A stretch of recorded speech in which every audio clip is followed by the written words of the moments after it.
This is Lee with 82 Gaming 12, and this will be video 9 of The Day Was Ours. First Bull Run, July the 21st, 1861. American Civil War, Volume 6 in the blind sword system that was developed by Herman Luttman. This volume was developed by Matt Ward, designer, developers Daniel Roulet, Roger Miller, art, we got Barber, Keebler, Mahaffey, and then Richard Handwith was with the rules and charts layout. Revolution Games came out in 2021. So we're going to jump right into this and try to see how many turns we can get through. We're at the 330 turn. Yesterday I talked how the Confederates have yesterday, the last video, video 8, I talked about how the Confederates have a 30-point lead in the battle, according to the victory conditions. So let's hit these sponsors and then jump right into it. We've got Crossman. They design pellet guns, pellets, air rifles are used for plinking, target practice, hunting a small game. You can check them out at crossman.com. I suggest you do that. And then we have Mertu. They make fine jewelry for men and women. We've got 2 examples there of bracelets. They have other jewelry as well. I suggest that you go to mertu.com and check them out. They've got fine quality men's and women's jewelry. So I've had those bracelets for several years, and they look brand new, even though I wear them quite often. I wore one of them yesterday. So it's kind of my replacement for a watch. You know, I grew up in the 80s, 90s, 80s as a teenager, and just used to having a watch, you know, and we don't wear watches really that much. We've got phones that have our watches, you know, our clocks and so forth. So it feels just kind of odd not to have something on your wrist when you've worn you know, a wristwatch for a number of years, you know, even though it's been many years since I've worn one.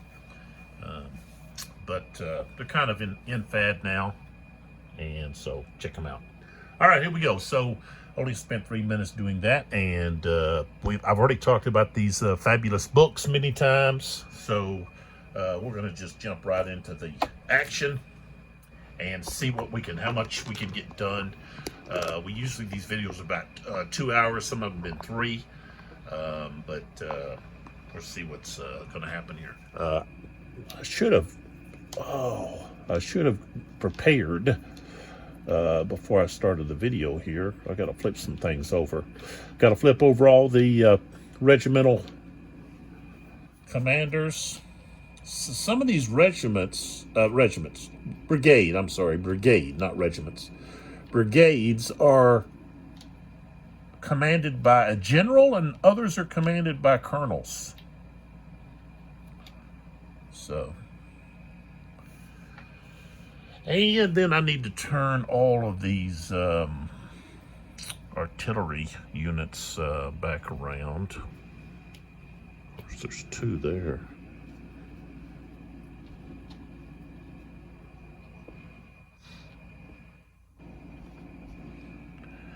And down here we've got that one, this one. Most of the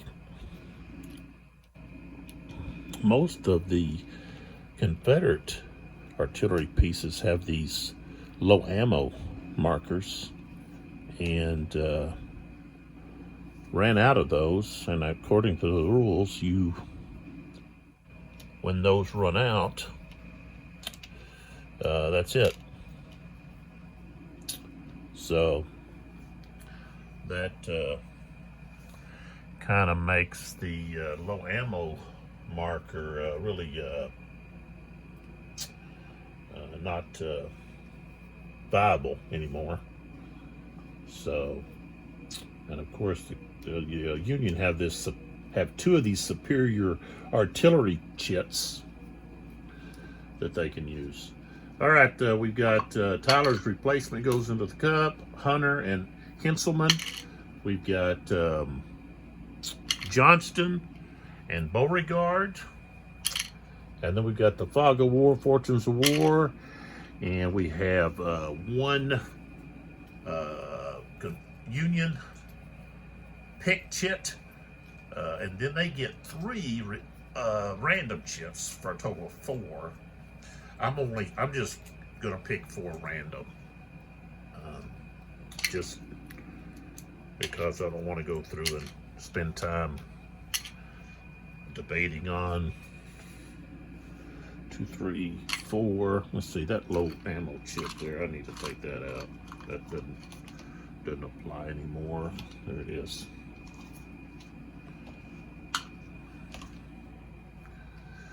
I don't have any more of those chits, so 1, 2, okay, that's 4 for them. And then the Confederates get only 3, 1 picked, and then 2 random. So there we go.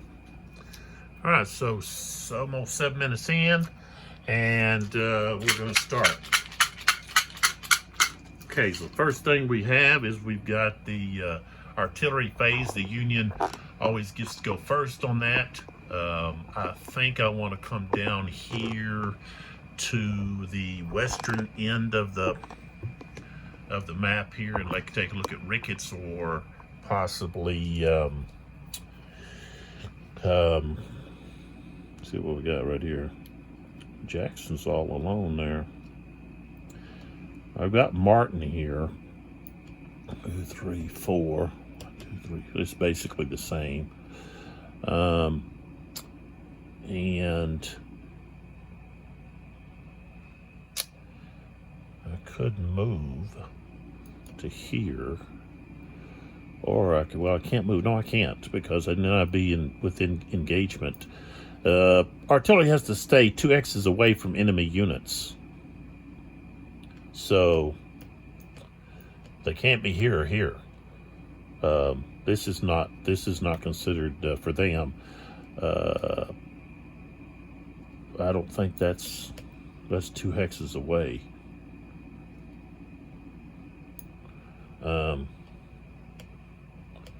They can't be here. They can't be here. So let's see. This could move around here, but then what? He'd have then have fire range in here. That's a possibility. I'll tell you what. Reynolds. We're just going to start with Reynolds. Reynolds is going to shoot at Stewart. Stewart is a big target because cavalry is a column shift, so that needs to be taken advantage of, the column shift.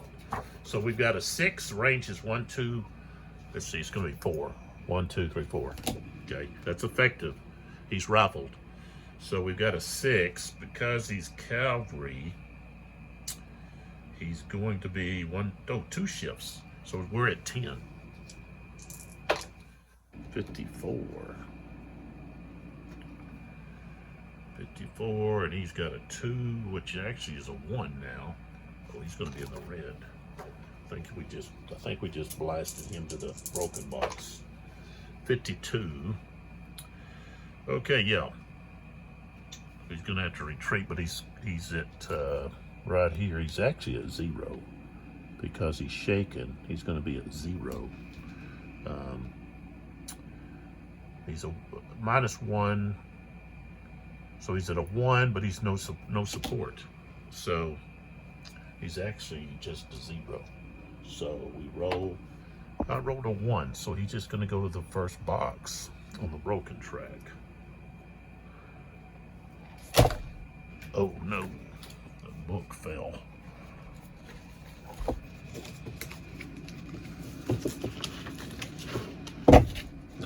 Causing all kinds of stuff to fall.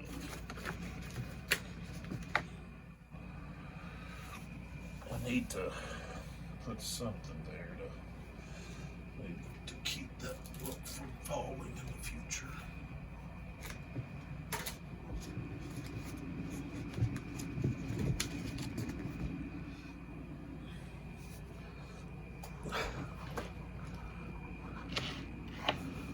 All right. Okay, so had a kind of a break there. All right, so that means I'm going to turn Stuart over here. Well, no, he can still, if when he gets Acta to the Fable box. Okay, so Reynolds is finished. Jackson's going to try to rebuild. That's what he's going to do. So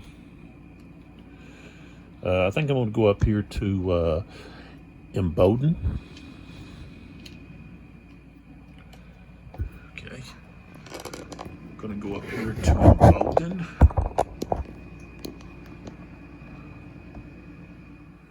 Right there. So we're going to hit Sherman. Bowden's at a 2. That's canister range, so he's now at 3. Plus, he's smooth bore, so he gets an additional shift. So he was at 2, 3. He's at 4 now. Say, well, 4's not that good of a advantage, but not too bad. Okay, so he was 2, then 3, then 4, and we rolled a 44. What I say, it's a 4, so he'd have to be a 3, which he is. He's a 3. So we've got a routine. So we got a chance to deplete him. 63, he's going to be depleted and forced to retreat. So that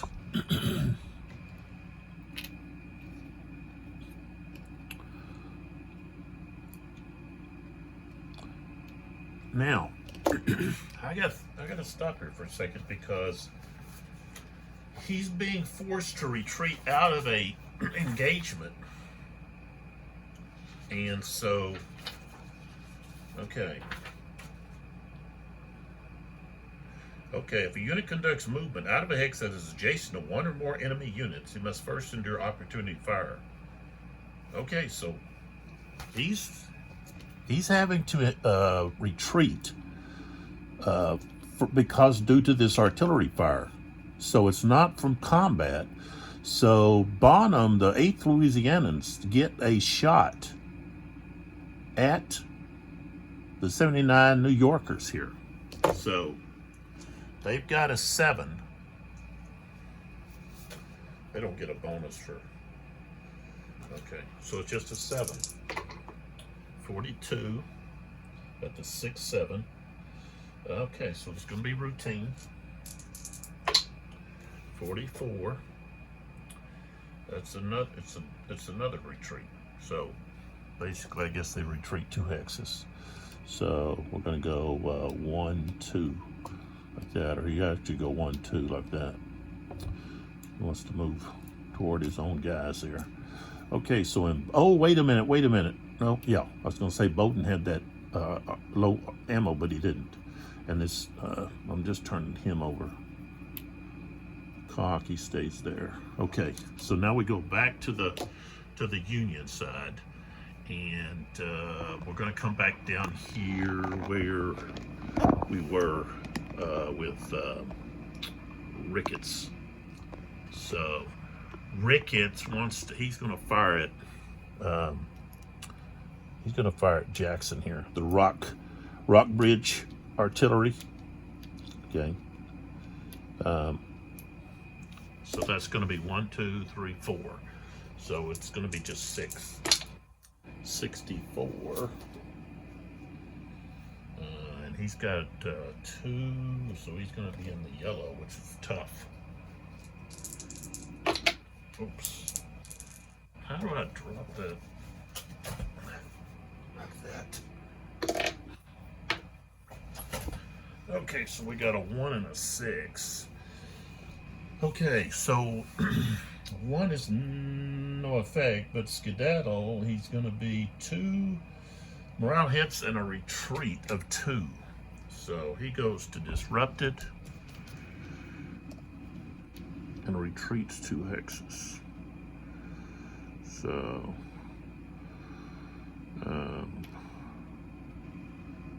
see, yeah, the fire came from there, so he would go like that. Might end up over here.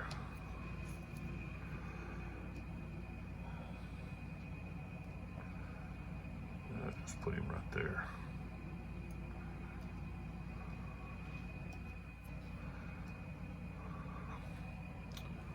Okay. So Ricketts is now. And not only that, but Jackson, because he had to retreat, he is finished. So he's turned.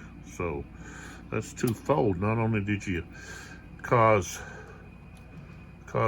some morale hits and caused him to retreat, but you caused him not to be able to fire this turn or do anything this turn. So that's the counter battery fire there. That's you're eliminating your opponent's ability to fire on your own troops. All right, Squires here. I think I'm going to use him next. Yeah. Squires as a 4, and he's going to fire at this United States Infantry Battalion here. Oops, put that one there. This one. Okay, so he's at 1, 2, 3, 4, 5. He's at 5, which should still be. He's got a mixed, so it's still going to be effective. But he's got that low ammo, so he goes down from a 4 down to a 2, the 2 column. So I've got to roll really high. 43 is not high enough. Yeah, I would have had to roll at least a 6 in the 60s. So there we go. All right, then we have Carlisle, Griffin, Martin, and Arnold left. And I'm going to have to move Martin. Griffin, I'm going to have him fire. Griffin is going to fire up here at Cock. And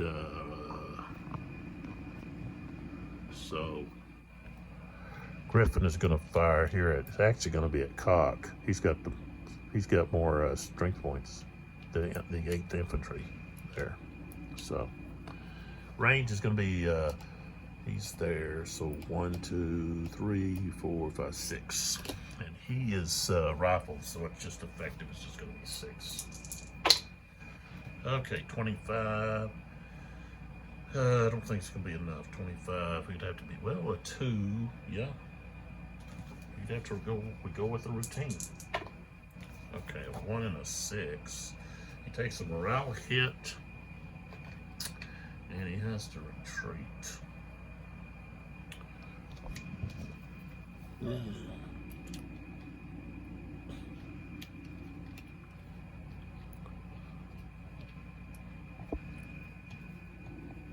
So he's done.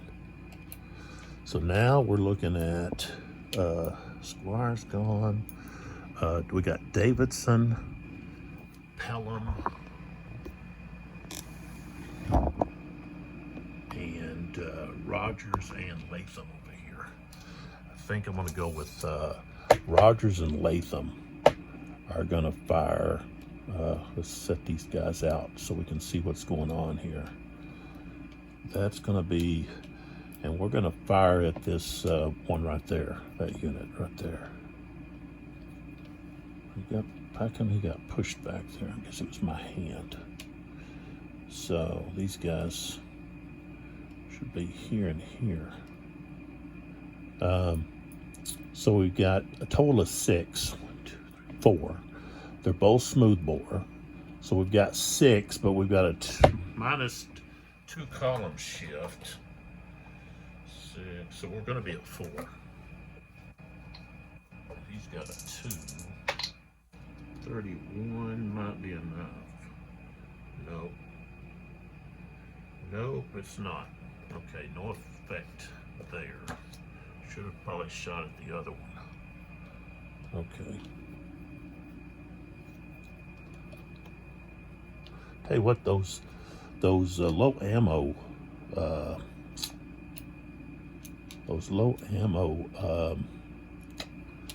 markers really limit your artillery. Basically, they're only going to be good for firing if they're close range, because then if they're smooth bore, you can offset that the 2 column shift to the left by column shifts to the right for canister. So, all right, we're back to the Union side, and we've got Carlisle. He's gonna fire at Bonham. There he is. And he's gonna fire at Bonham, South Carolinians. Well, no. Tell you what, let's go with the 8. What's he got here? Oh yeah, he's shaking. Let's go with him. 8 South Carolinians.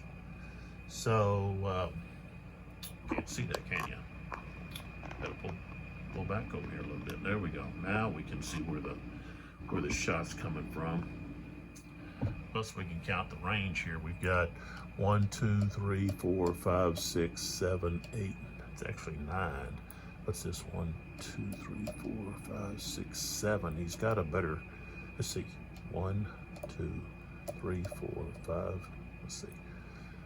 1, 2, 3, 4, 5, 6, 7, 8. Either way, 8 or 9. And he is mixed.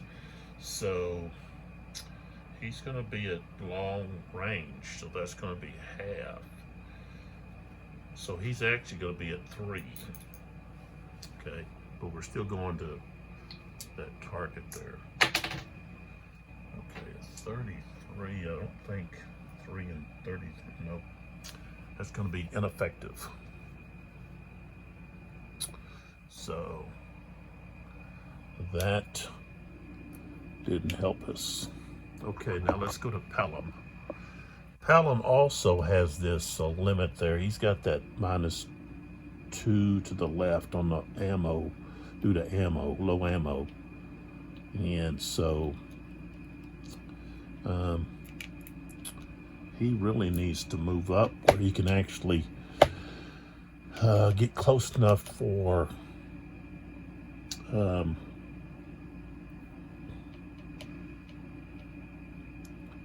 canister.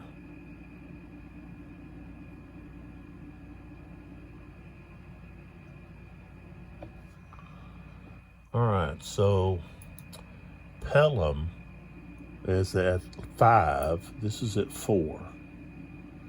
So, of course, he could fire here. He can fire here and here, not here. I don't think he can hit this guy due to, you know, it says you can fire over your own units, but you'd actually have to fire through them. You're not firing over, you're firing down angle. Keys he could hit because he's beyond. It's like 3 hexes beyond. Or do we want to? I think we want to hit.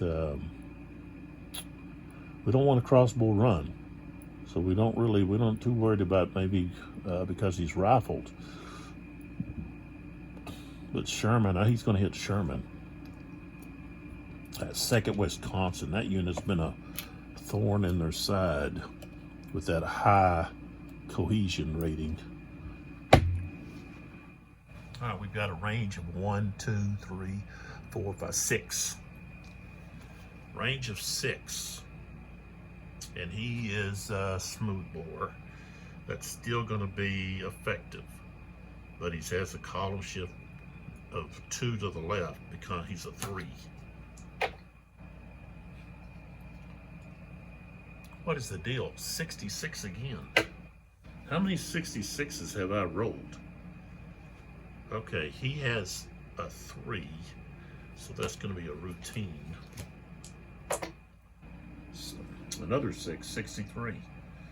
All right, so he's going to be depleted, which he already is, and he has to retreat 1 hex, okay? But he's got to roll for this depletion since he's already, see, he's actually a 2. Hold on. I rolled a 66. A 2 would be a yellow. So a 6 and a 3, that's retreat 2, but he's got 2 depletions. All right, so let's roll here. He's going to have a 2. I rolled a 6, so he's going to the broken box 3. That's that Sherman unit that was 12 and 4, 2nd Wisconsin's. That must have been a pretty good unit. So that's going to hurt Sherman. Now his units are separate. They're not supporting each other. So even with the low ammo, if you roll double 6s, you can really do something. Okay, now let's go back over here where Martin and Arnold are at, and they are going to have to move. So that's what they're going to do.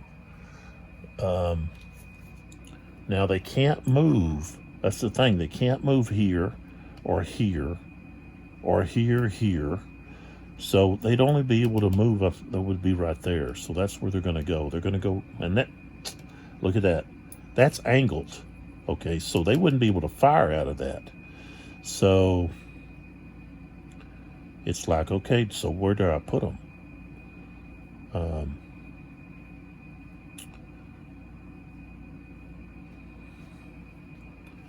They could actually take that crossroads. I'll tell you what, that's what they're going to do. I want to move them to the crossroads here, so that they're taking away that. So we've got. Let's see. I think they have. Let's see. I think artillery cost them a point to go down. Down. No, that's a steep slope. Up a steep slope cost them all.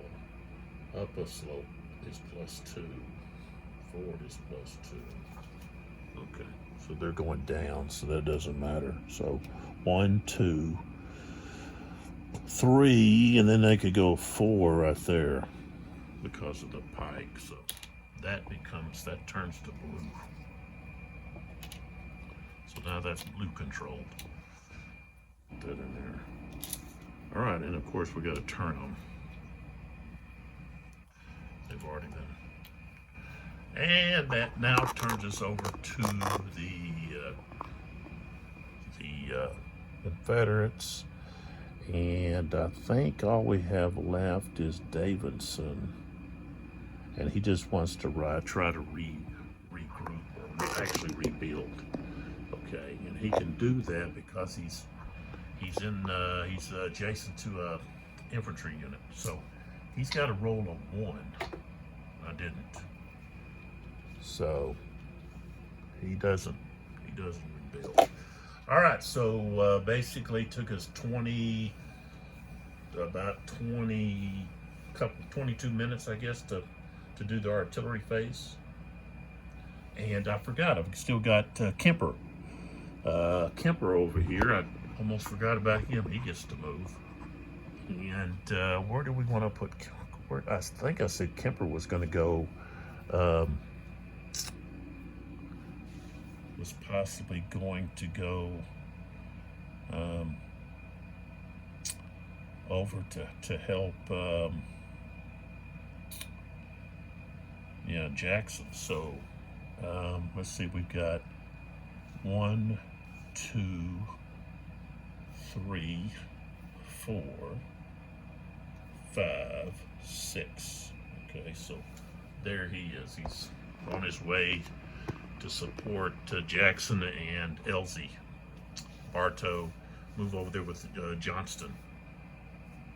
That's the Alexandria regiment. Battery. Just call it a battery. 4 guns. So that finishes the artillery phase, and we go right into the shake the cup and listen to the chi-chi-chi-chi-chi. And we draw a token, and it's rally.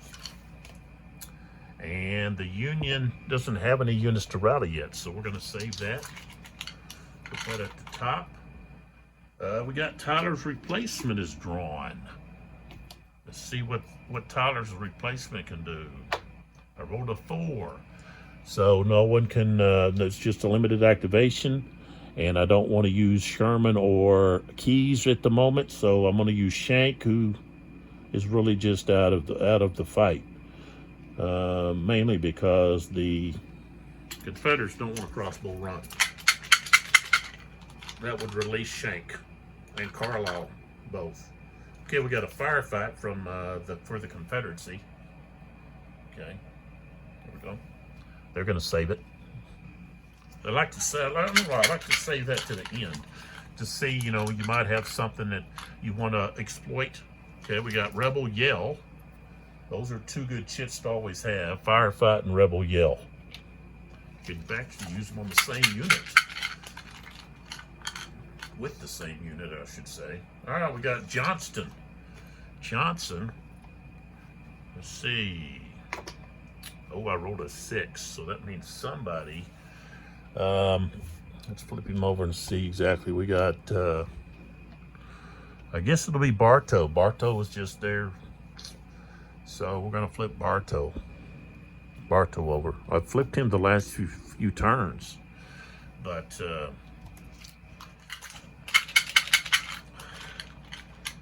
he,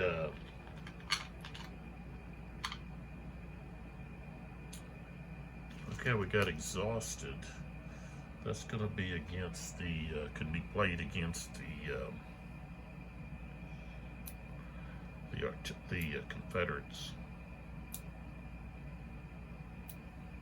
So we're going to keep that.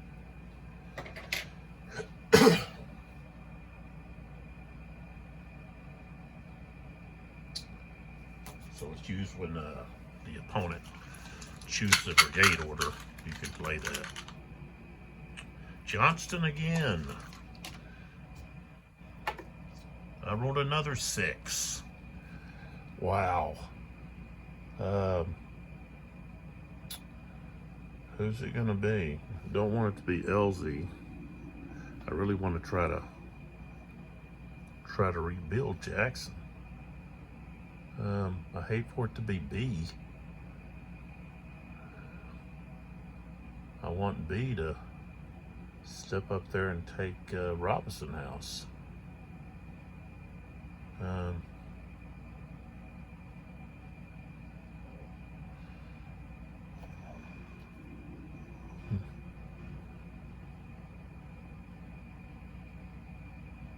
Wow. All right, Jackson. I'll flip Jackson over.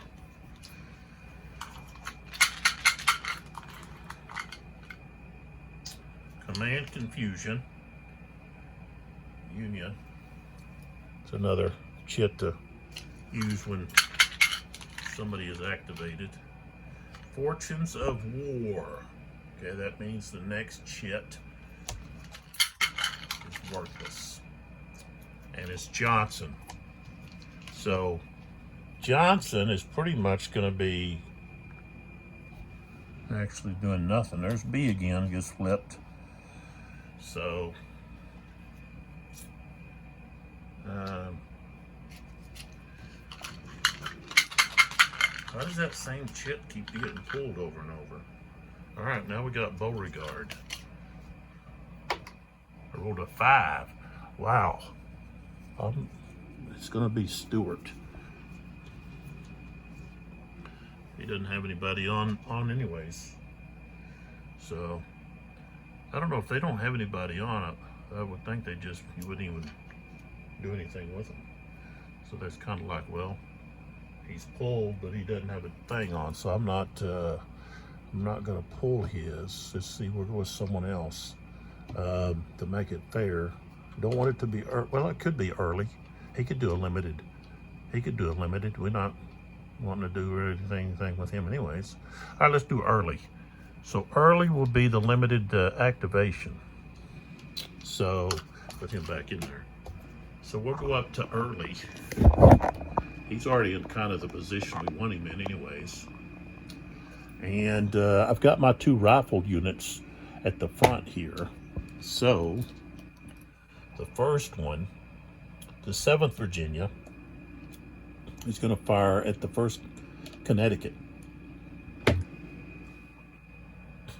So that's a range of 2. It's 50%. So he's a 3. He got a 3.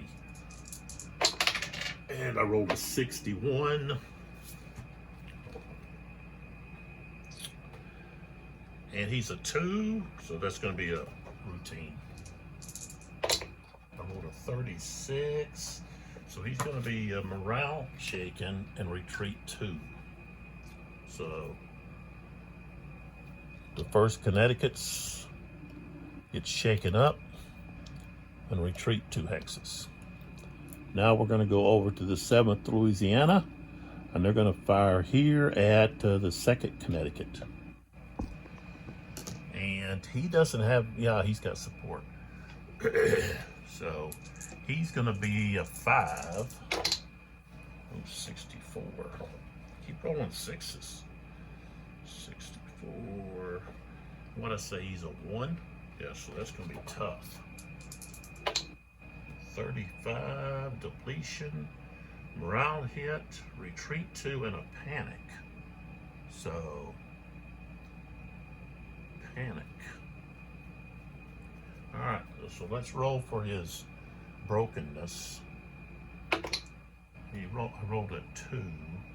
So he's going to go to the 1 track. The broken 1. All right, we got a panic. Let's see, when they panic, I think did they get a morale hit?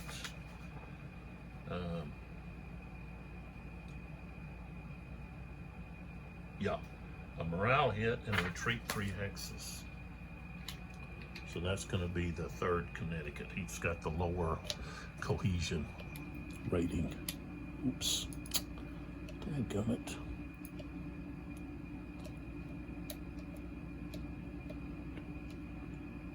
That leaves the 2nd Maine all alone. And early is none. Very successful activation there. So, all right, what do we got? Okay, we got Superior Artillery. Union, they've got 2 of these chits.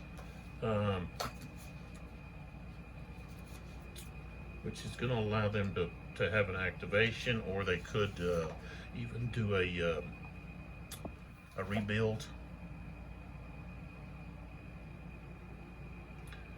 Well, let's see, they can remove shaken, disrupted, or low ammo marker.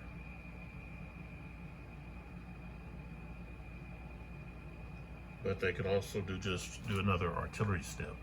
And we're going to do that with Martin, and we're just going to automatically do it down here with Martin and Arnold down here.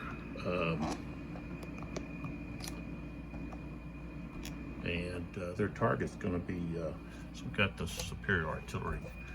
And so they are going to target the 10th Virginians.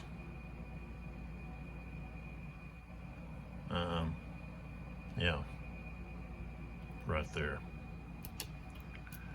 They've got a 6, and they're smoothbore and mixed. 1, 2, 3. So that's going to be 6. I rolled a 13. I don't think that's going to do much. Nope. Wasn't so superior, was it? So put that back there. Move my Christmas blocks. Okay, we've got Heintzelman comes in. So let's see here. Let's pull back. See what we got here. Is he able to activate? Yes. He can activate someone. And he's got Wilcox. He's got Howard. Howard is too close to the enemy to do a rebuild. Franklin. See, Franklin doesn't have anybody on the track, but he could try to rebuild.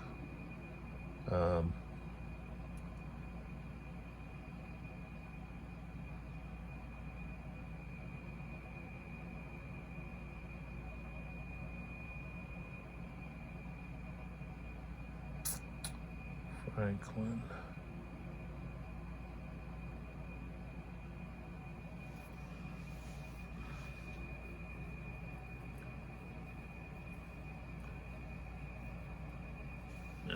I'm not going to be able to see what do we got here. So we got 6 in there. That counts for 4.5.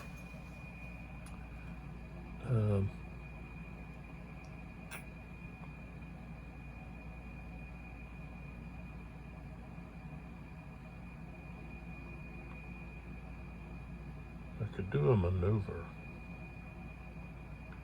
and easily get somebody in there.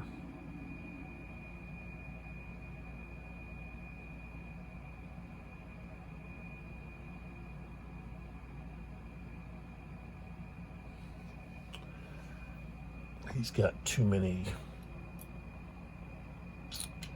He's just one over being able to get in there and okay.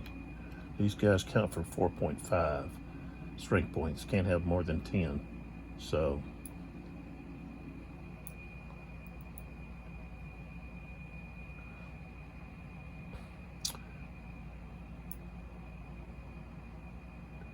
that one could actually get in there. Let's Wilcox. Let's try to. Okay, we're going to try Wilcox. Okay, he's got Wilcox over here, so we're going to try a rebuild with Wilcox. So over here on the available broken track, we've got Wilcox that has a 2. I rolled a 5, so I can't get him. And then this Wilcox here, we need a 1, and no. So, all right, so no go on that, but that's a wasted effort there. All right, so Heintzelman goes back in. And we pull out Fog of War, and this is going to be on the Confederates, since they're the ones pulling the chips. So, let's see. Okay. So I got a 3. That's going to be a Wayward Union move.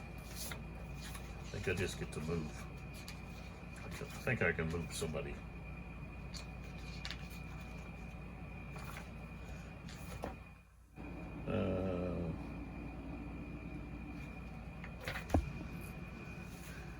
Okay.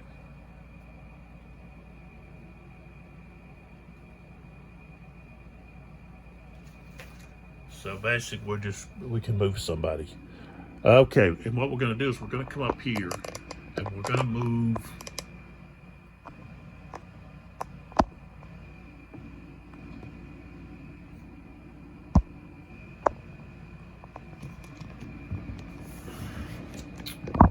up here. We're going to move Sherman's north New York. Okay, so we're going to move him back. So he's going to be in fire on both of these units. So this unit can fire and this unit can fire. This unit is going to have, with the opportunity fire, it's half. So he's going to be at 5.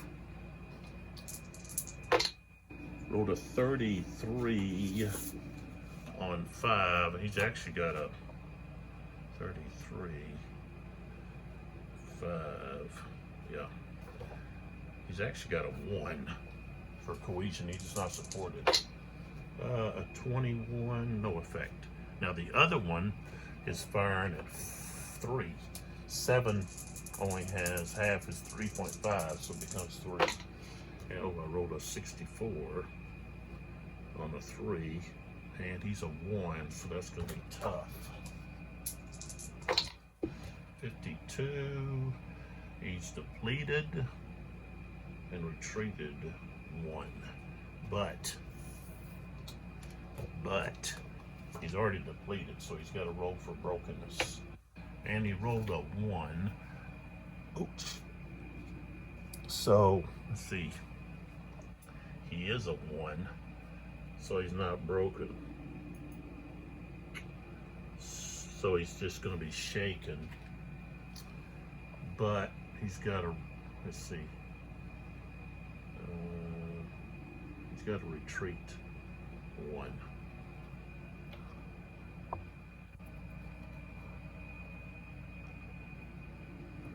So I'm going to actually retreat. He go 1, 2. He had to reach. I was retreating. Well, he just retreats 1. So we'll be there. Okay. So that takes care of the fog of war. All right, next. All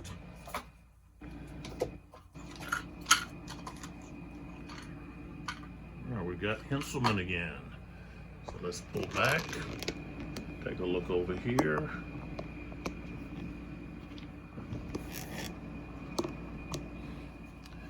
So Henselman rolled a 2. So he's got either Franklin or Howard. Franklin, he doesn't have anybody on the track. Howard does. But the only way I can rebuild is if I regroup. There's no movement. The only thing is I would just be bringing 1 back, and that one, he's got a 1, but the chances of me being able to bring him back are pretty slim. I got to roll a 1. So we don't want to do that. I think what we want to do is I think we're going to attack with Howard against Elsie there. That's what we want to do. So let's roll for Howard. We bring Howard in now. He's got a 4. How many of his brigade regiments can coordinate together? He's a 4. I rolled a 5, so I can bring 4 in. Really, all I need is 2. So he's going to go there. He's going to go there. And then this Howard one is going to move up to there. He's going to be right there. And hold on a minute. What am I doing?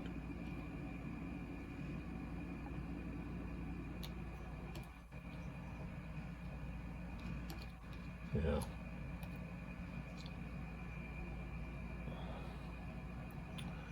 I could fire first. I can fire both of these guys. Well, smooth work him, but this rifle unit can fire. So let's do our fire first. He's gonna be at 5 because it's half strength because of the range. Rolled a 43.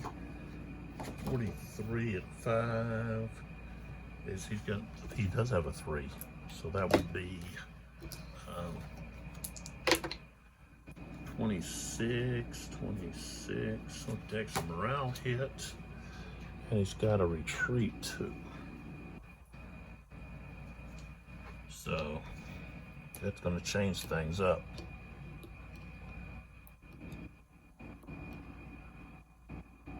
Like that. Now it's like, okay, well, we can't really attack him, isolate him. We'd have to attack differently.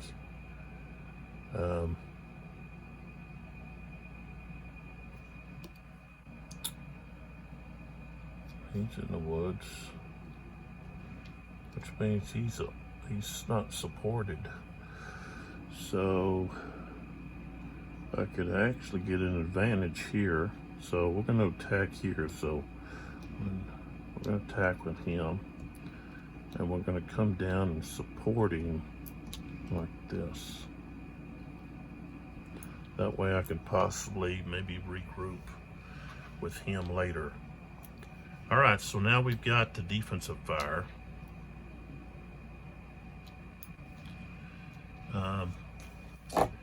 Let's see, I think we can get some supporting fire.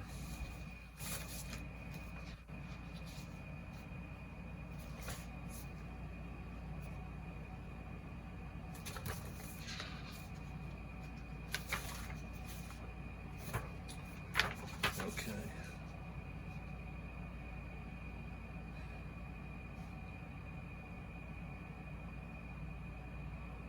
Okay, now, in order for it to, you get, this guy, he's got to be next to him to be able to be supporting fire. If he's here, he can't do supporting fire just because he's got range.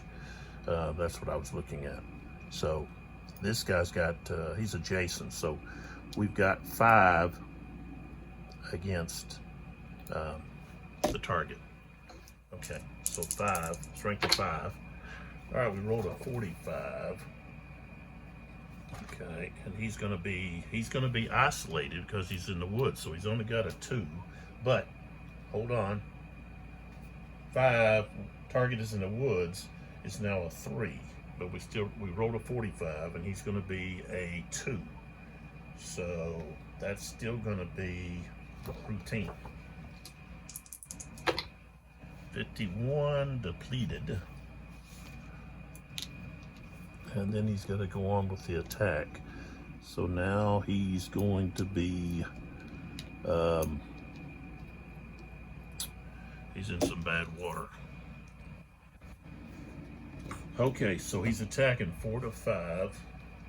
So that's going to give the defender an advantage. So he starts at 4. So now he goes down to 3.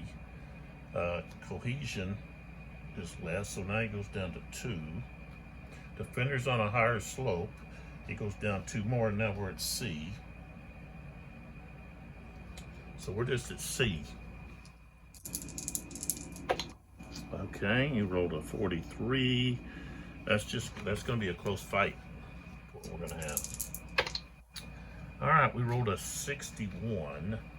So that's going to deplete the defender, but the attacker's going to take a morale hit, and he's going to have to retreat 2. So he takes a shaken. Elsie is depleted. The first Maryland. So he's got to retreat 2. So we're going to retreat him back to here, like that. Okay, so Howard is done. Hanselman goes back into the cup.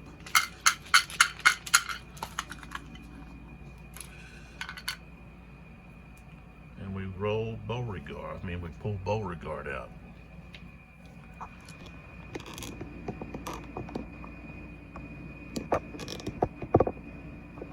Okay, Beauregard's got that 4. I rolled a 1. Okay, we've already used Early. We've got Hampton, Bonham. Bonham, yeah, I want to use Bonham to really hit Sherman hard. So we're going to look to attack right there with the Bonham. So Bonham, we pull him in here. He's got a 3. So let's see how many can coordinate. All right, I rolled a 3. 3 and 3, just 2. So he can only coordinate 2. this guy here,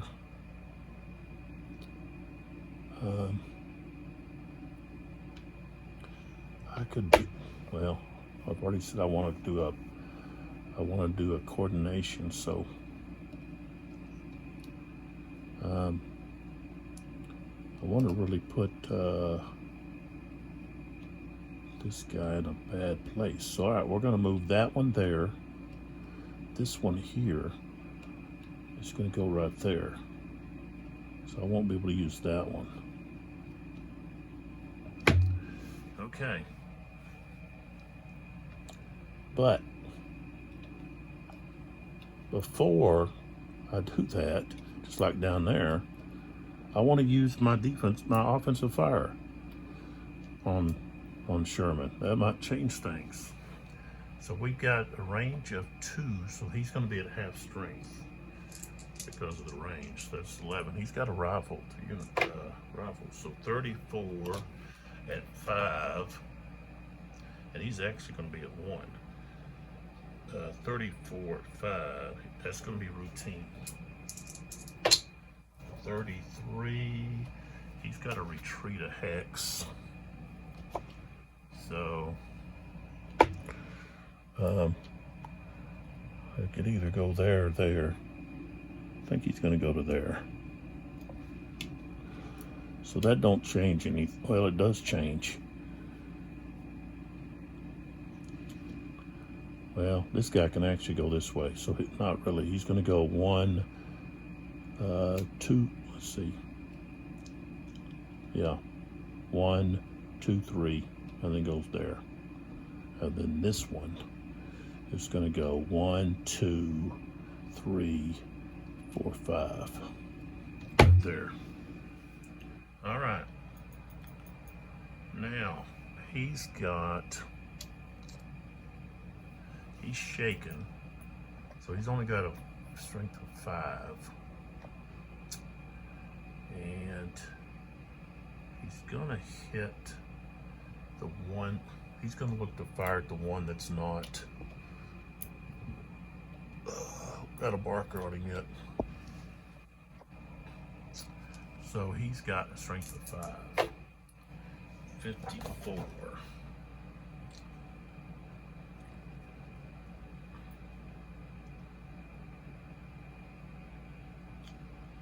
Okay, he's at 3, so that's gonna be routine. 52 depleted. All right. This one's depleted. So I'm actually going to use this one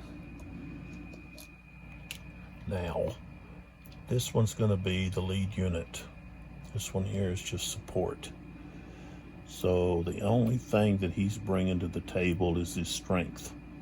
This guy has got now he's at a 10. So that's where we start at. We start at the 10. Okay, odds, we've got 10, 16 against 5. That's 3 to 1.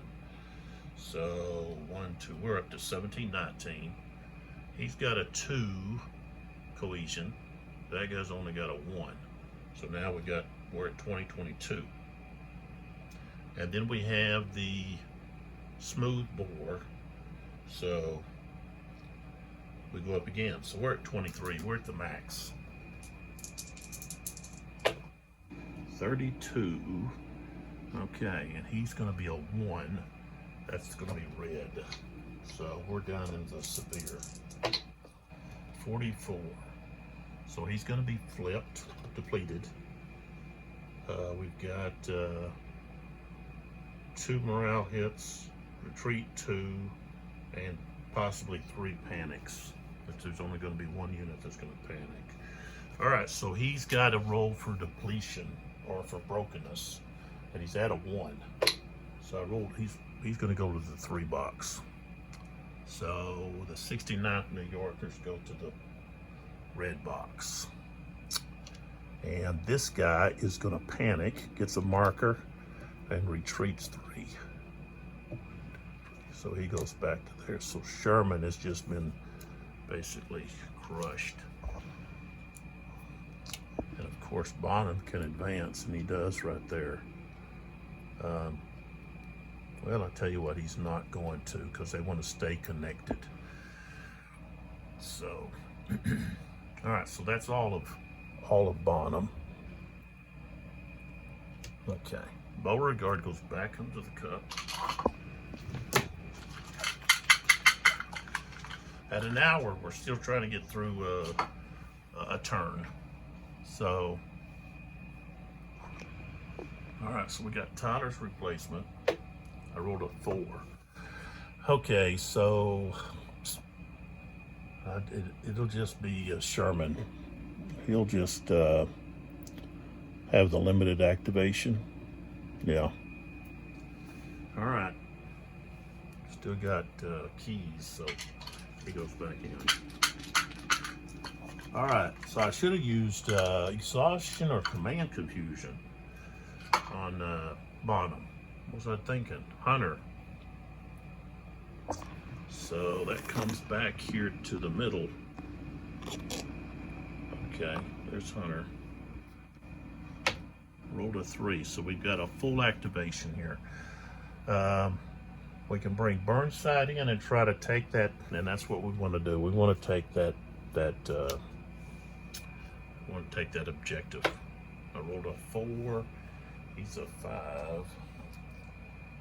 He can activate 4, which is going to be all of his units. So nobody can fire at anybody. So let's see, who do we want? We want to put this one in there. So 1, 2, 3, 4, 5. He goes to there.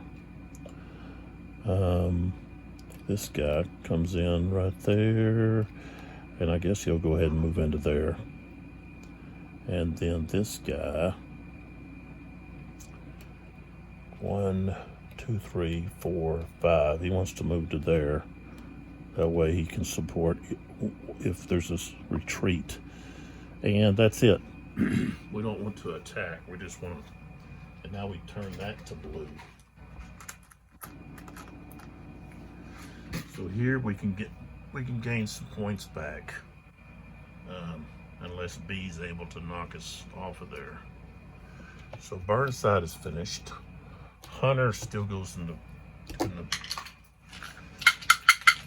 kitty jar. And we've got Beauregard. So, let's see what Beauregard can do. 4 and 4, so we can activate somebody. Who do we have left? All right, we've got Cock, Hampton, and Evans. Evans, where do we need to put Evans? I think Evans needs to,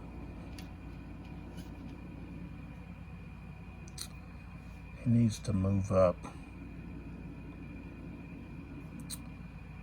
Let's see, probably needs to move up to help support Bowden. So, I think I'm just going to do a maneuver with him. Well, I could try to get this other unit. I can't do anything with this one because I can't rebuild him. He's coming off the broken track. But the other one, but I also got Cock here. But I mean, they're all right there. I could try to rebuild them, but you know, they're just all 1s. How are you going to rebuild them? Are you going to be able to get 1s rolled? I want to use somebody that's actually I can do something possibly with. Hampton. I think Hampton could go down there and possibly do something against Porter. So I'm gonna use Hampton. So Hampton here, it's going to go right there. And so we've got, okay, so the 8th New York is going to do a defensive fire. So it was assault. We're doing an assault. So that's going to be 5. I rolled a 14. That's not going to do anything. Okay, so now we've got the close combat. All right, so we got 10 to 5. So we start at 10. It's 2 to 1. So we shift 2 up. So now we're 14, 16. We got a higher cohesion. That's a 3. He's unsupported against a 1. So 17, 19. And he's got rifle, doesn't he? You know. So 17, 19. 63. It's just going to be all severe. Devastating. 45. So he is going to the broken track unless I roll a 1. 3. So he goes to the broken track. 2. And we've got a panic. No, we don't. But even if we did, it wouldn't matter. So I think he'll stay there at that higher level. So Hampton's finished. Beauregard goes back into the cup.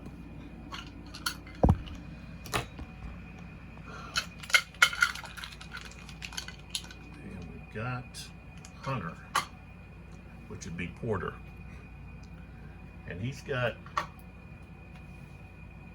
2 units here.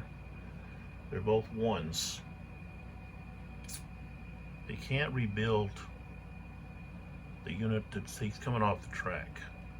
So I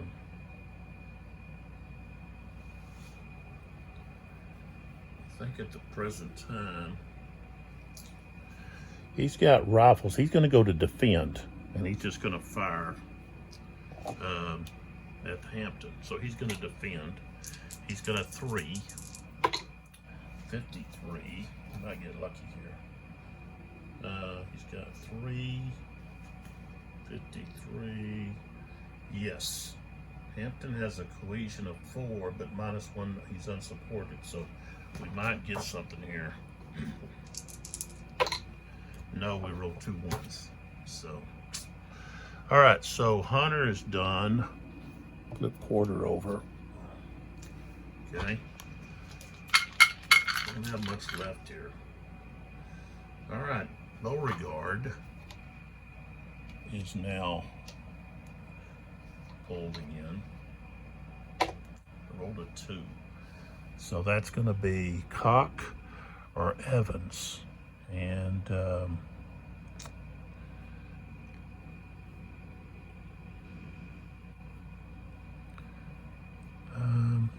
tell you what, I'm going to do a maneuver and bring Evans up there to support Hampton. So we're going to move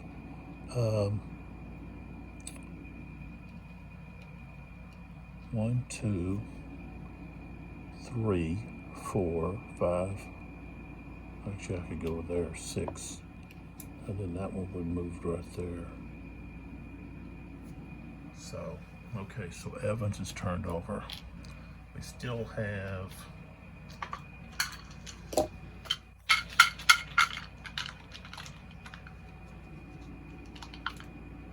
Beauregard again. 3. Okay, so Cook. Cook, I guess I'll try to rally his units. He's got 1 there on the that rebuild. We got 1 on the available track. So we roll that one. That's a 6. We try to rebuild over here. This guy's a 1. Nothing. This guy. Oh, we rebuild this one. So he gets rebuilt. This guy gets to take away his shaken marker. Okay. And then this one here, the 18th Virginian, rolled a 6, so that's it. All right, so we turn that one over. All right, so we've got, looks like we've got Elsie, and B left. Okay, we got Rally right here. And I want to rally this one down here. That's this bottom one here is who I'm going to rally. Okay. So, all right. Next. Oh, gotta put Beauregard. Beauregard's finished. Okay. All right. Hanselman.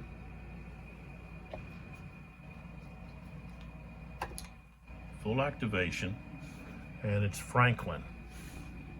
So Franklin, I guess he's going to try to regroup or rebuild. This would, I could do a defend. That would allow me to remove a morale marker and allow me to move units up to support that artillery per se. Yeah. All right, so we're going to do a defend with Franklin. So that way we can remove this shaken marker. This guy can actually go 1, 2, and then enter here. No, he can't. Already talked about that. But he can go to right there. And then this one, 1, 2, he can go to here. This one, he can just go to there. All right, so Franklin is turned over. Hanselman's removed. So we've still got all of that over there. There, okay, now Johnson. All right, so let's see what we got here. 6. So the only one I got left is Elsie. He can't do anything except fire. And I don't have anybody in range. RS, I don't think RS, he doesn't have a range of 3. Yeah, only 2. So that takes care of Elsie. So Johnston is done. All we have is, I think, Keys. Yeah, Hunter here with Keys.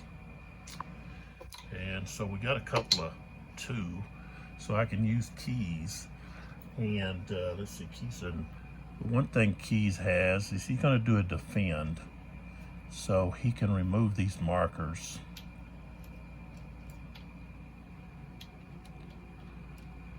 Okay. And then he can move that rifled unit up to there. He can move this guy to here.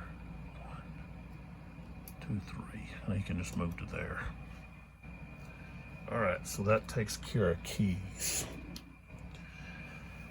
And so now what we have is we've got these 2 are not going to be useful. Command, confusion, and exhaustion. We've got a rally here. We're going to use it down here where Howard's at to remove that marker. And then we have 2 Confederate chits, which I think we're going to use here. One of them, at least. We're going to use one of them. Oh, yeah. One of them we're going to use right here with B.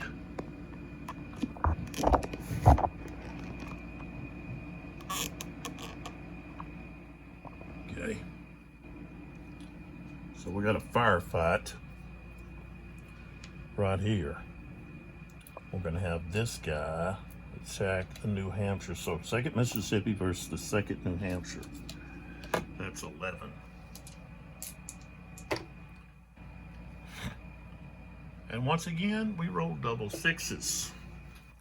11 with 66, and he's going to have a 2. So he's going to be in the severe. 41.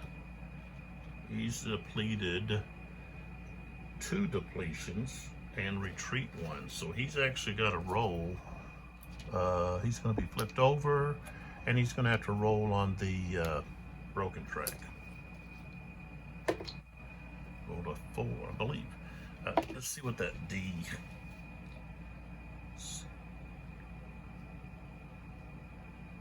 The same as D plus the next largest. Okay. So now let's see if it only applies to another unit.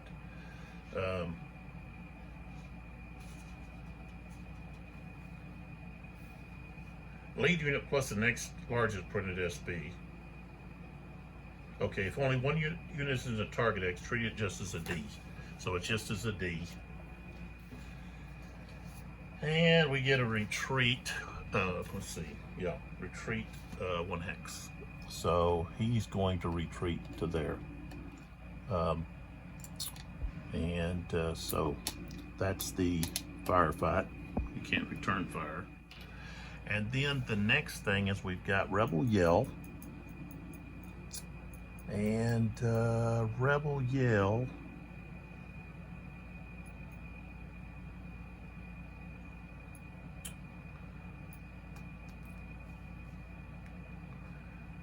do we want to do it there or there? We're going to be even, except he's going to have advantage there.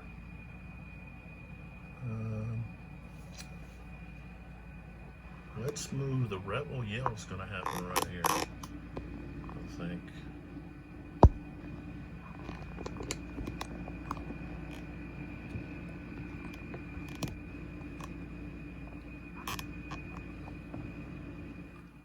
Okay, so he's going to move to this hex here.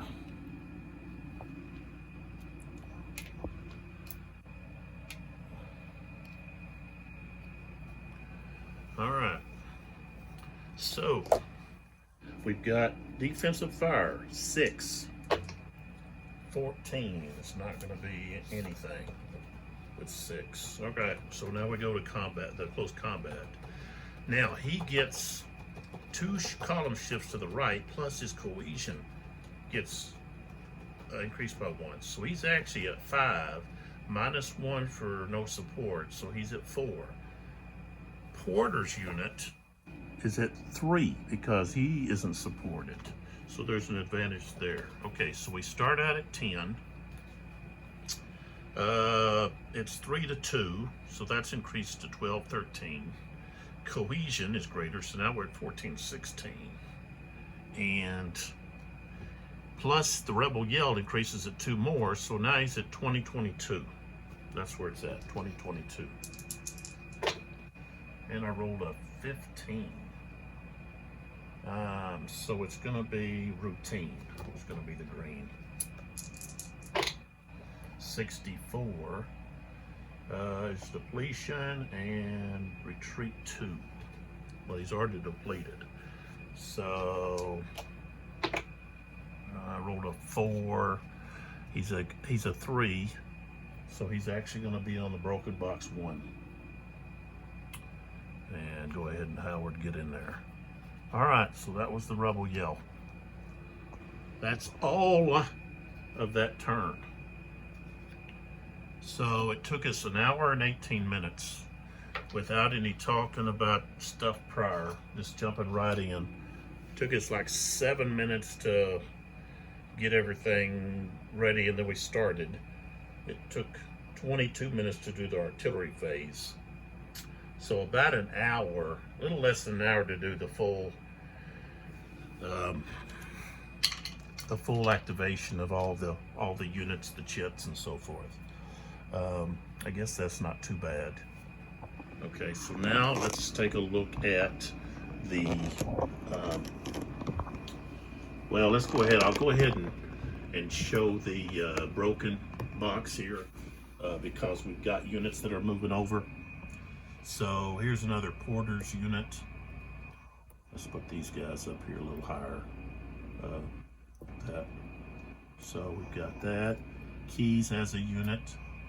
Jackson has a unit coming in. Stewart's in here now. Like that. And now we count victory points. So we got a turn here. Look at the map here. Let's get that glare off of there. Come on, glare. Yeah. Okay.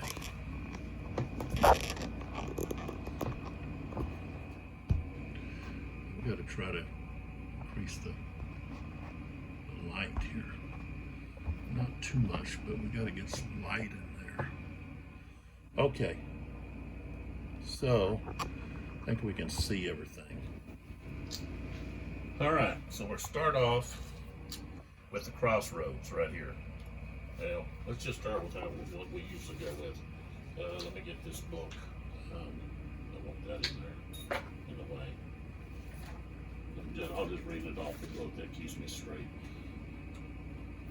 Okay. So first off is we get 2 victory points for Robinson House. So that goes to the Union. So now we're down to 28 for the Confederates. But they gained 2 for Henry House. They're back to 30. Okay. And they still have this here. So that's a point. So now they're at 31. Okay. They don't have the stone house, the stone bridge.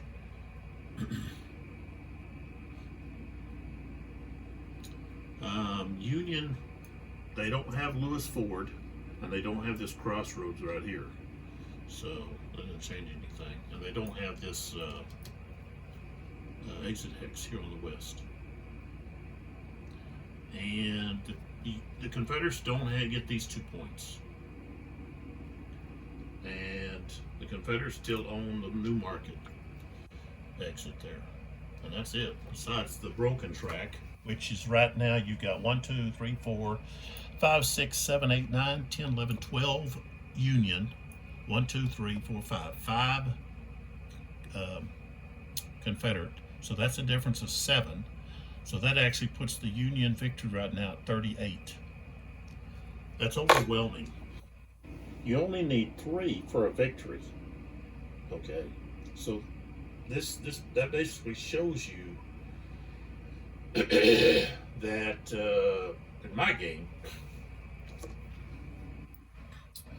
you control these 2 hexes for the Confederates. If you can control these 3, you know, that's six per turn. You know, and you only need 3 to win. But you got to hold on to Lewis Ford. You got to hold on to this here. You don't want to give that up. That's giving them points. And also this, which the Union should have. They should have this already, but they don't. You know, should have moved. Somebody should have moved over here. That's my fault.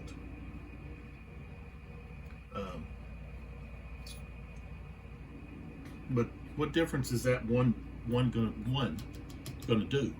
It's gonna put them back at 30.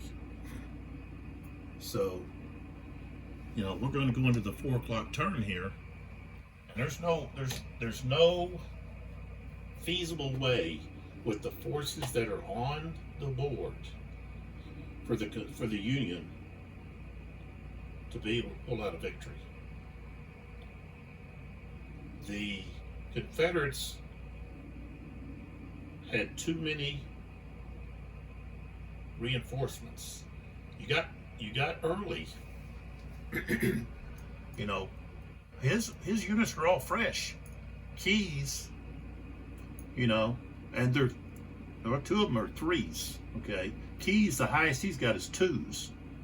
Okay, and he's not going to be able to cross. He can't cross Bull Run except, you know, even if he crosses, you know, he's going to be in range of Rogers and Latham.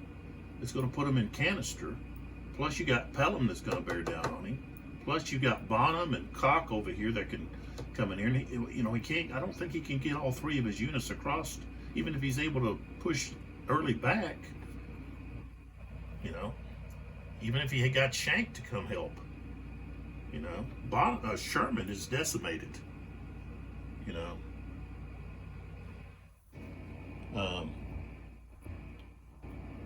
I didn't move these other guys on the broken track, but I did now. Okay.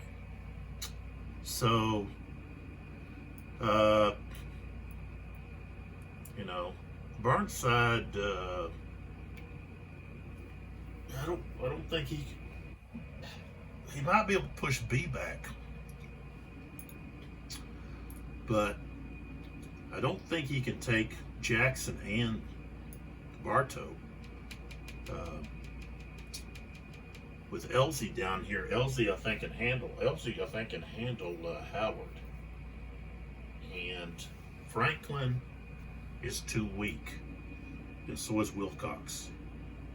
So Burnside's not going to get any help. I don't believe. Yeah, I think he can really, gain solid control over Burnside. But then you got Hampton here that come up here and help B. Evans can come up to help B. Even Bottom just released Bottom to go up to take B. Sherman's only got one unit, and he's already battle worn and shaken. So Bonham can move up. Evans can move up. Hampton can move up. The Union, like I said, they've got 12 units, 12 regiments that are on the broken track.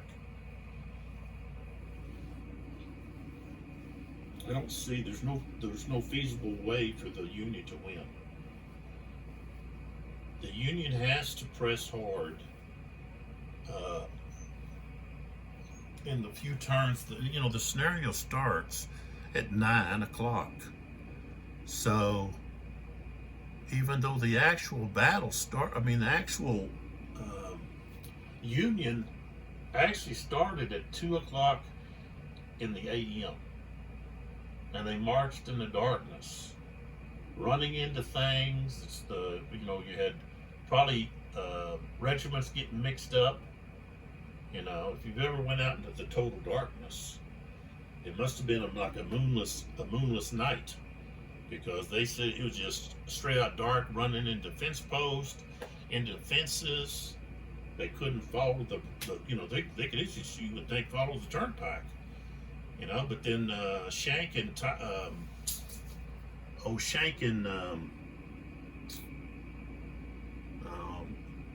Keys, they were told to step off the turnpike so that they could try to get Hunter's division through. Hunter's division through. Burnside and Porter, so that they could get around to Sudley's ford, way up here at the top of the north end of the map, northwestern end of the map, so that they could come around and surprise the Confederates on their flank. Now, looking down at this map, the Confederates were all over in this direction. That's where you had Blackburn's fort, okay, on further southeast, and you had Longstreet, okay. You had Early was down there. Jackson was over in this area. He was down in that area. That's where the whole army. That's where they were at, okay. Except for a little bit of you had Evans.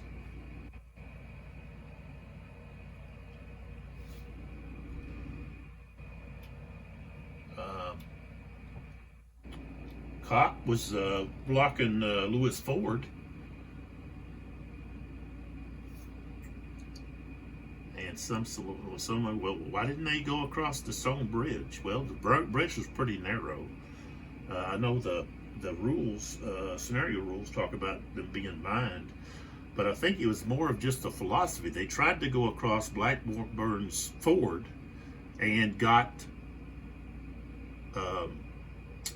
rejected. Longstreet down there just held his ground. Plus the Union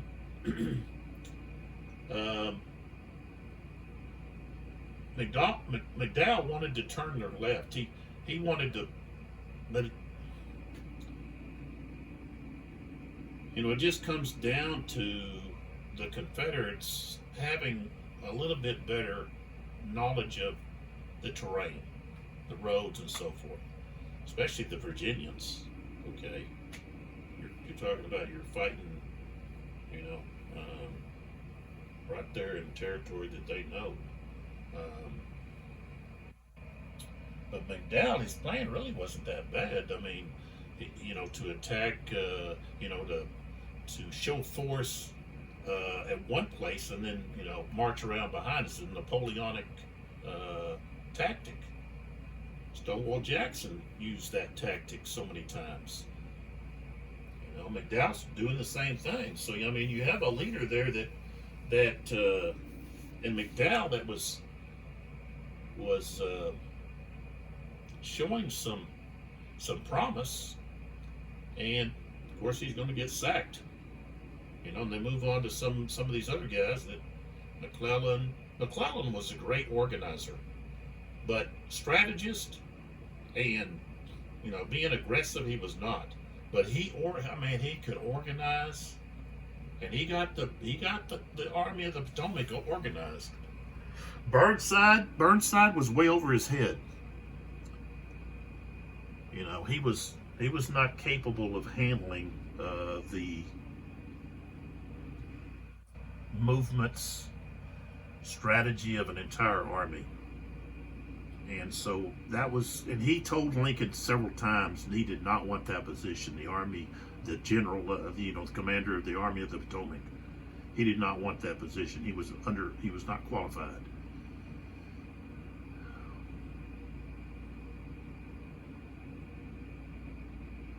And Lincoln went through one general after another until he found Grant having success out in the West, and he pulled him over to engage Lee.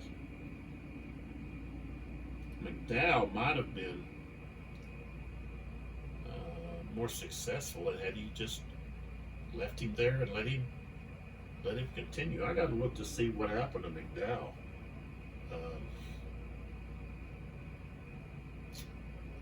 And see what was the deal. But Johnston and, of course, Beauregard are going to face Grant and Sherman later on. Of course, Sherman, like I've already told you, he went through a spell where I guess they considered him crazy and insane, and he had some mental, probably depression, or, you know, maybe he got some of that, what is it, PTSD, or what's that term for shell shock type thing? I don't know, something might have happened to him. But under Grant, he was very successful, Sherman. Even though, like I said in the last video, Sherman got his generalship before Grant, so he was actually superior. Grant's superior, yet he served under Grant. That was, I guess, he leaves the army and then he comes back, and so. But there we are. I think we're at 1:33 now, an hour and a half, and me just doing some talking at the end, so you can either keep listening or just, you know, move on. But it's one thing that historian can get out of looking at this is a better understanding, you know, of why, you know, things happened a certain way. And I love the chits. You know, the chits add a lot of surprise, and you're not going to have the same game every time. And you can also use, there's some what ifs in the scenario book that's in the back. You've got Unions cross the Stone Bridge.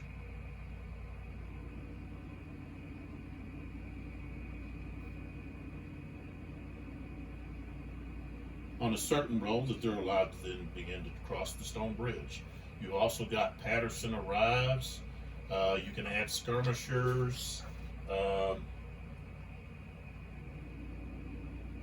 McDowell understands march discipline, so the game would start earlier. That was something that severely affected the Union was, you know, the way that it was all organized to go where they were at. They should have maybe planned better and gave Hunter's division maybe a head start. Oh, excuse me. So that they could get around, and then really push across. Maybe try to push across the stone bridge instead of just a kind of a barrage with the artillery.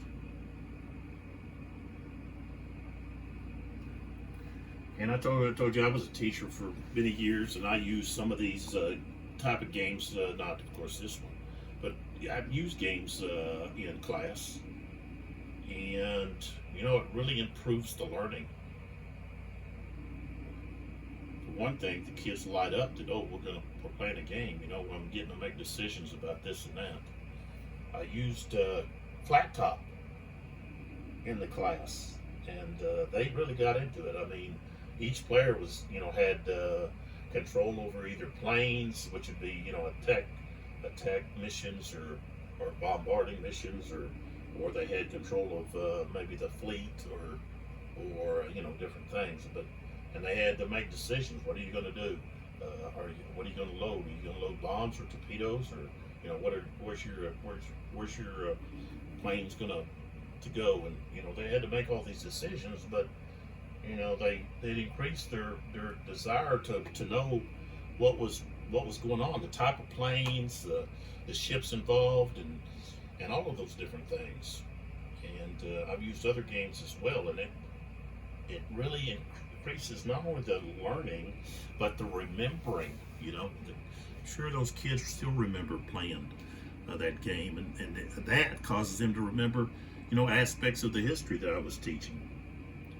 And for me, getting these, you know, getting one of these games and playing it is, you know, I do a lot of reading into the subject matter, so that I can better understand what was going on. The first Bull Run, I've read a little bit about, but I didn't know that much about the battle itself, besides, you know, that Stonewall Jackson received his name, and I've already talked about that little bit of a legend about, or myth, or whatever you want to call it. There's a I guess some out there that think that, well, B was criticizing Jackson because he had his men laying down to avoid the artillery barrages, and B and Bartow were taking the brunt of the Union attack, and they were pushed back. And you know, he made a comment about, there's no Jackson over there standing with the Virginians. They're standing like a stone wall. You know what? Why aren't they moving forward? You know, that was, instead of the oh, he's standing like a stone wall. You know, he's standing firm against the Union onslaught. So there's two different sides to look at that. And you know, B is wounded and dies after the battle, so we don't have him to say, to afterwards say, but the newspaper picked up the story and ran with it. And so Jackson gets notoriety. His brigade becomes known as the Stonewall Brigade. They get notoriety. Jackson gets notoriety, becomes known as Stonewall Jackson, and then his fame just goes up from there with the other deeds and victories that Stonewall and his Stonewall Brigade performed, especially in the valley. So the valley's just to the west, not too far.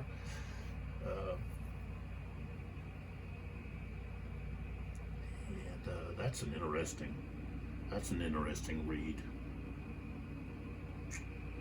So, as I brought up, there's a lot of firsts, in this battle. First use of railroads to move troops. First use of wigwag flag signal system. I guess the first use of the rebel yell. Jackson tells his men to charge and scream and holler. Rebel yell. You have, let's see, what else do we have? There's several first you got. Of course, there's a lot of colonels that are killed. You've got, of course, the Confederates lose B and Bartow. Bartow is hit in the leg by a cannonball or shrapnel or something that basically shatters his whole leg and is immediately known to be mortal. And he's got several times he's got troops that he's telling them to fall back and to regroup, and at least one or two of them want to stay with him. They don't want to desert him. So the Confederates lose I believe both of those were brigadier generals. So they lose two generals right there. And of course they lose some other officers as well. You got sergeants, lieutenants, so forth.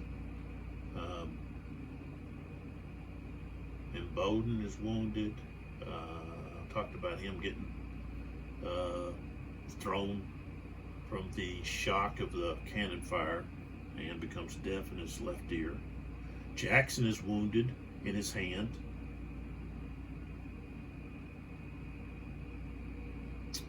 On the Union side, Hunter is wounded, not killed, but he's wounded. Ricketts is captured. I think he's wounded as well. So, and casualties. It was pretty much even. Well, the Union had more killed, and they also had more missing. They had over 1,000 soldiers missing, but that's because when the rout started, man, they just fled just every direction away from the Confederates. And the Confederates were too tired and exhausted to even, do any kind of pursuit. Of course, they didn't have the proper cavalry units to even, do a pursuit. Plus, you had all of the people that came to watch from Washington, D.C., came out in their buggies and brought their picnic lunches, and they got caught up in the retreat and became a jumbled up mess. It's also, I guess, the first time that you have spectators show up for a battle. Like I said in the last video, I talked about like they were showing up to the Colosseum. They were Romans, and they were just coming to the Colosseum to watch the fights. Thought they'd be safe. Spectators, people that are just happen to be there. Right here at Henry House, you've got, I believe it's Judith Hill, widowed grandmother. That's, I guess she's bedridden, and the cannonball comes through and rips her out of bed, damages the bed, of course, but rips her out of bed and basically severely injured her foot, and she dies as a result. And that's a casualty from the war. It's like, why did they just, hey, let's get out of here? Flee the area. But, and you can see from the map, this is not flat terrain. You've got all these undulations, ups and downs. Of course, you got these higher hills, but these slopes are just one line. It's just a minor slope. If you've got two lines together, and that's going to be only in certain places. There's some of that right here. Let me show you. If we look right down here, where Elsie's at, you have the steep slopes here. You got two lines. Okay, that represents a more increased slope because it's moving up from 3 that would be 4 in there between those 2 lines, and then 5. So that's a sharp increase. That's a steep slope. I don't know where else that occurs on this map. Well, of course, way down here at the other end, there's a small little section, but the rest of the map is pretty much just regular slopes, not severe slopes. So just a few spots here or there. So there's a shot of Henry Hill where Jackson made his stand. Actually, he was used these slopes here to hide his men in cavalry, artillery. Jackson was an artillerist during the Mexican War. That's what he had. He had command of an artillery battery, and he gained some fame in his daring deeds during the Mexican War. Received some notoriety from Winfield Scott for his actions. That's an interesting read, and you read that in the Rebel Yell book from S.C. Gwynn. You have that, and that's a very interesting episode in Jackson's life. He gets a lot of experience. He also learns, and that's the sign of a good commander, a leader that observes and learns from others. Winfield Scott used the Napoleonic tactic of,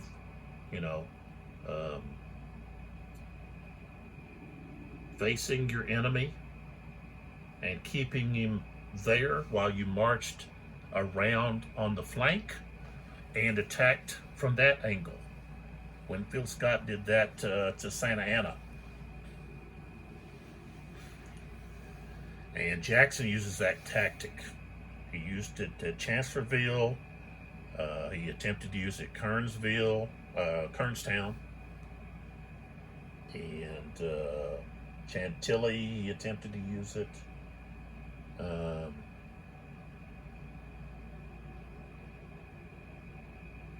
He used it other times too. But, he'd learned that from Winfield Scott, and possibly from studying, reading.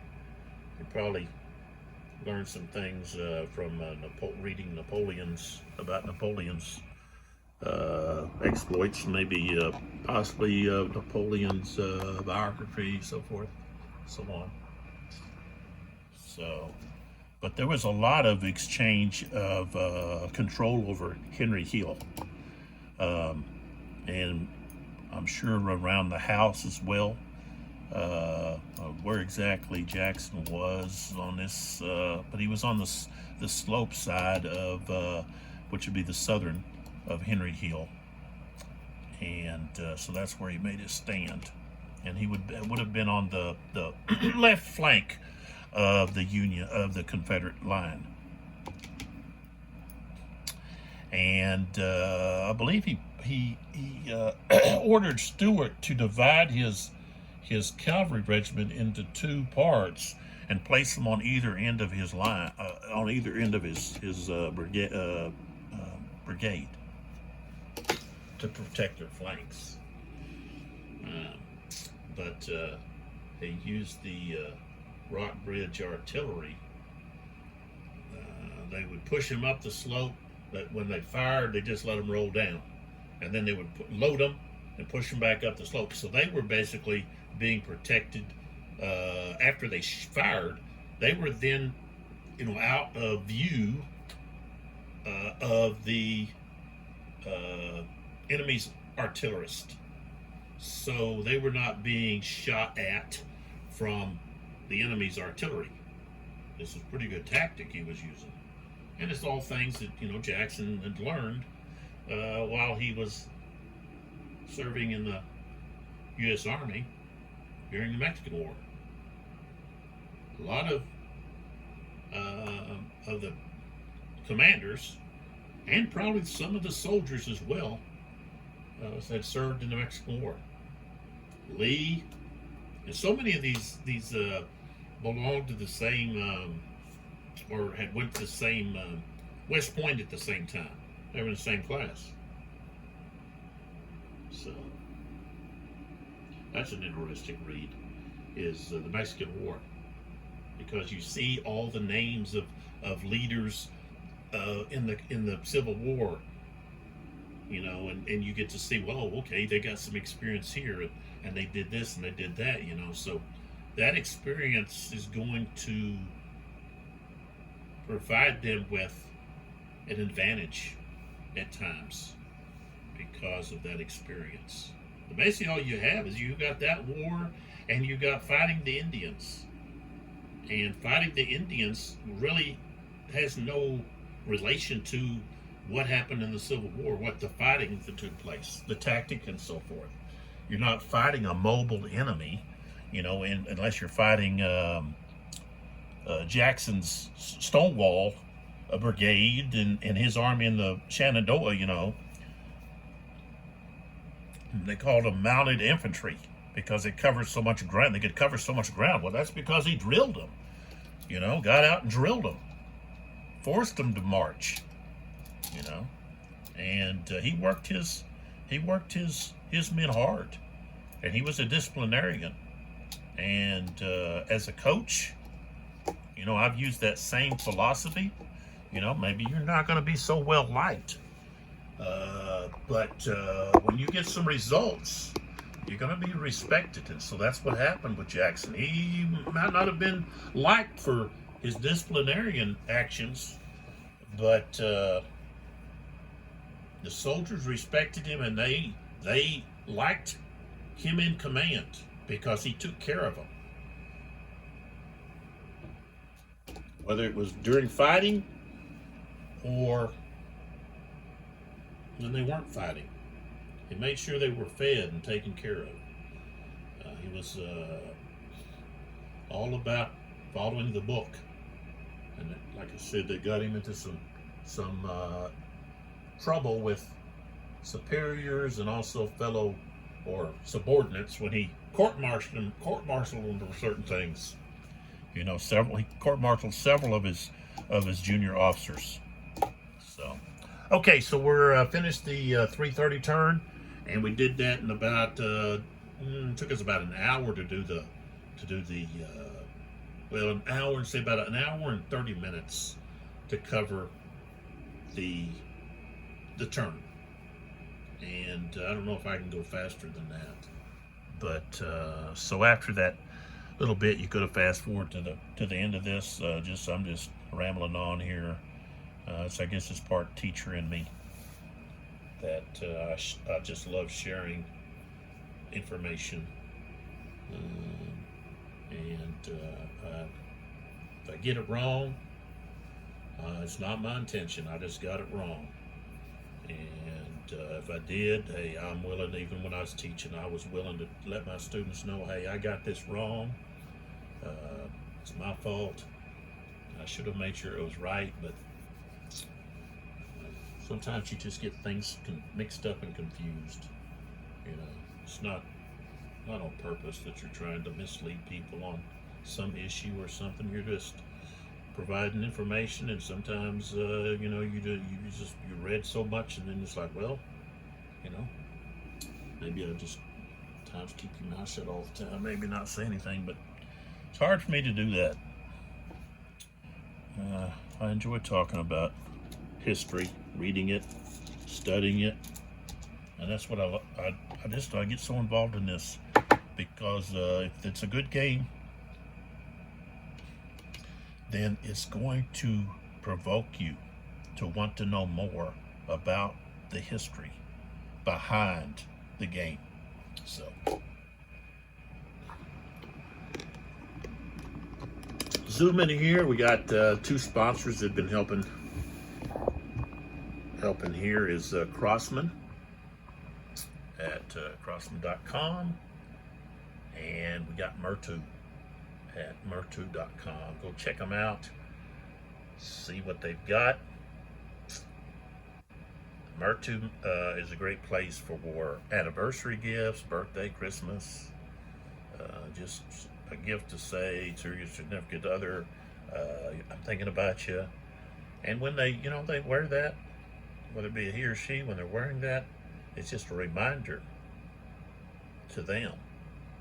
Oh yeah, where did I get this? Oh yeah, so and so bought that for me. That's I have a girlfriend that bought mine for me, and so when I see those, I wear them. Then it's just a reminder to me that hey, my girlfriend appreciates me. She loves me. She cared enough to give me this gift. So check them out. And here we still went about an hour or 2 hours here. We're at 1:55. And so again, this is Lee with 82 Gaming 12. Appreciate the support. Thanks for watching. Hope you're enjoying everything. If you have any comments, throw them down there. I don't get ruffled. I have several that have been just corrections that, oh, you're doing this, you missed this or missed that. Hey, I appreciate that. I want to be sure I do the games right, and I correct them so that others following behind get corrected, that they know how the game's played, and we're not doing it wrong. So, put my finger in the way there, didn't I? So I appreciate that.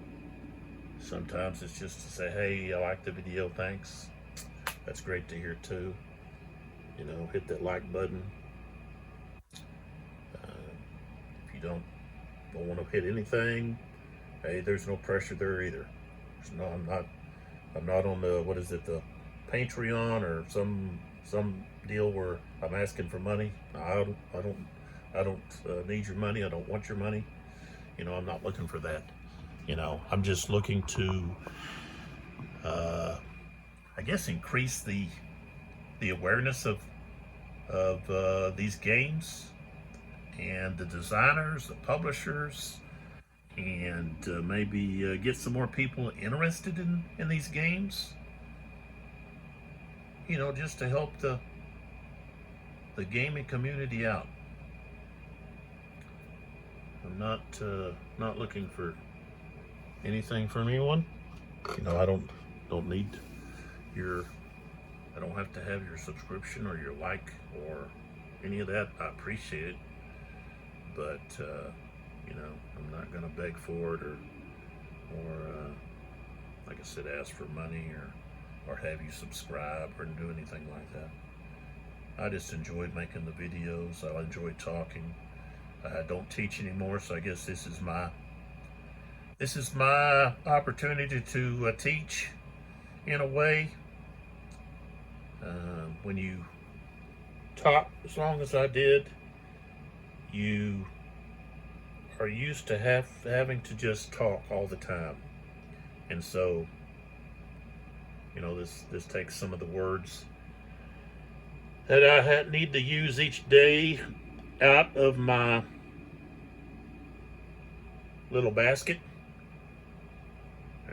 They say women, use so many words a day, and men use so many, and what men need to use is like half of what women need to use.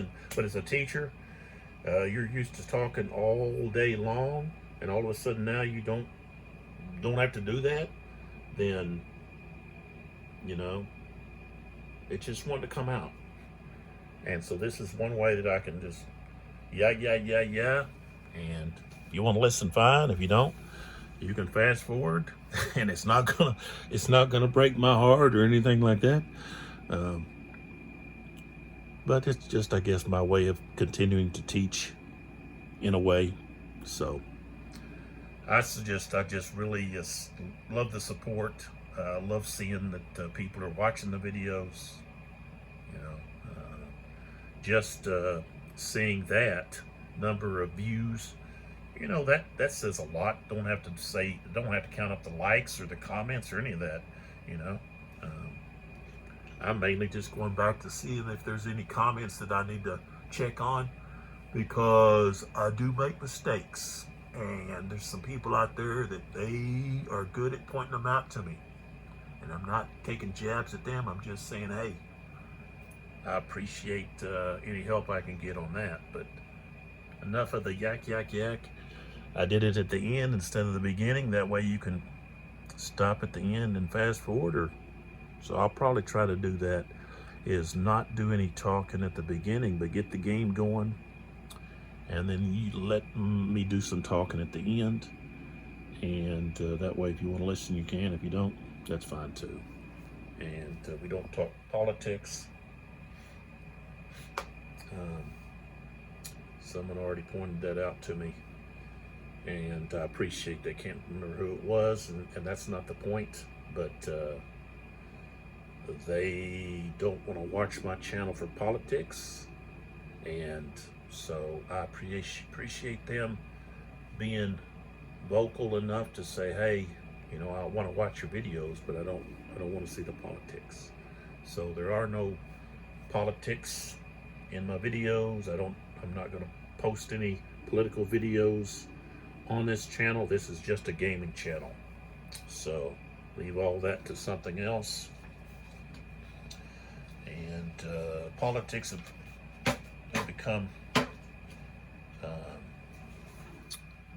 something else. I don't want to get into that, so I won't. This is all just about gaming.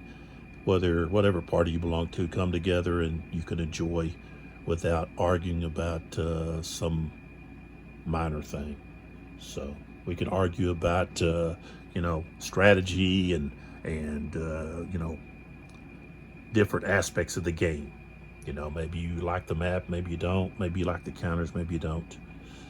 But I do like these counters with the different state, basically a shadow in the background, you know. So, you got the MD, but you can look at the shape of the state and you know what it is if you had a good teacher or you study it yourself. So I know my state shapes. So, all right, so we're going to stop there. That's the end of the 3:30 p.m. turn. Next video will be the 4 o'clock turn. And as I said, this is video 9. So we've had 9 videos so far. The first one was just an intro. We didn't start the game at that point. So actually gameplay, we've got 8 videos so far. So, and I'm putting this in the Revolution Games playlist, so you know where they're at. So catch you next time. This is Lee with 82 Gaming.